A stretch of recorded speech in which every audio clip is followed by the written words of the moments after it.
Good morning guys. आज कोकणातलं अत्यंत फेमस असं आपण मच्छी करीसाठी जे वाटण वापरतो ओल्या खोबऱ्याचं आणि कांद्याचं, हे मी तुम्हाला बनवून दाखवणार आहे.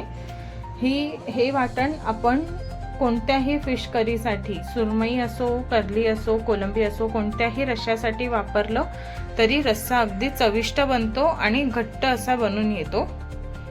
आता या वाटणासाठी लागणारं आपण साहित्य बघून घेऊया. पहिलं इथे घेतलं आहे मिक्सरमध्ये 1 वाटी ओलं खोबरं. इथे आपण बघू शकता एक मध्यम आकाराचा कांदा आपण उभा चिरून घेतलाय. 6 ते 7 लसणीच्या पाकळ्या घेतल्या आहेत. चिंच आपण घेतली आहे. इथे आहे धणे पावडर 2 छोटे चमचे अख्खे घेतले आणि कोथिंबीर आपण घेतली आहे. हे आता आपण मिक्सरमध्ये ॲड करून घेऊया.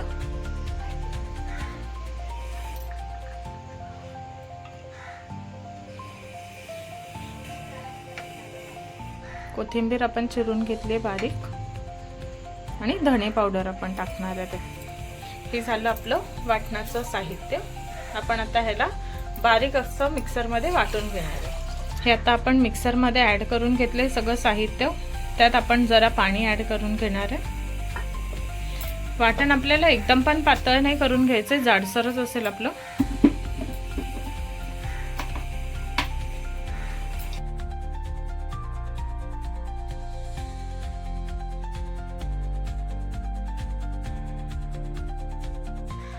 हे आता आपलं वाटण चांगलं बनवून तयार झालेलं आहे. तुम्ही बघू शकता मस्त असं बारीक करून घेतलंय त्याला.